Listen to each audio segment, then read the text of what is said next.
Mill-ewwel ta' Ġunju li ġej uffiċjali tal-Pulizija tal-Leża u tal-Awtorità Maltija għall-Ambjent u r-Riżorsi l-ERA se jkunu jistgħu jagħtu multi fuq il-post lil dawk il-barranin bla residenza f'Malta, inkluż turisti li jiksru l-liġi waqt li jkunu fostna. Dan ifisser li l-uffiċjali se jkunu jistgħu jaċċettaw b'mod immedjat pagamenti elettroniċi għal multi li jinħarġu, grazzi għall-introduzzjoni ta' regolamenti ġodda legali li jindirizzaw sfida sallum il-ġurnata. Dan hekk kif tali individwi kienu qed jonqsu milli jħallsu dawn il-multi għax jilħqu jitilqu mill-pajjiż.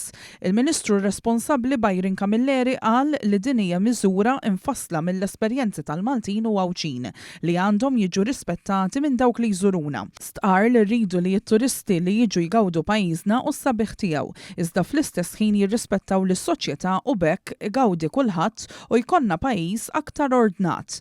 L-introduzzjoni tas-sistema l-ġdida sabet it-tifħir tal-President tal-Assoċjazzjoni Maltija għall-Lukandi u Ristoranti Tony Zara li qal li l-Gvern sema l-appelli tagħhom li kienu qed isiru u jħarsu l-qudiem biex jarawha tiġi implementata bl-aħjar mod. Ingħad li biex ikun assigurat li s-sistema tkun aktar ġusta tali barranin li jħallsu t-taħrika fuq il-post iżda ma jaqblux magħha se jkunu jistgħu jikkontestawha quddiem Kummissarju tal-Ġustizzja fit-Tribunal li se jitwaqqaf apposta.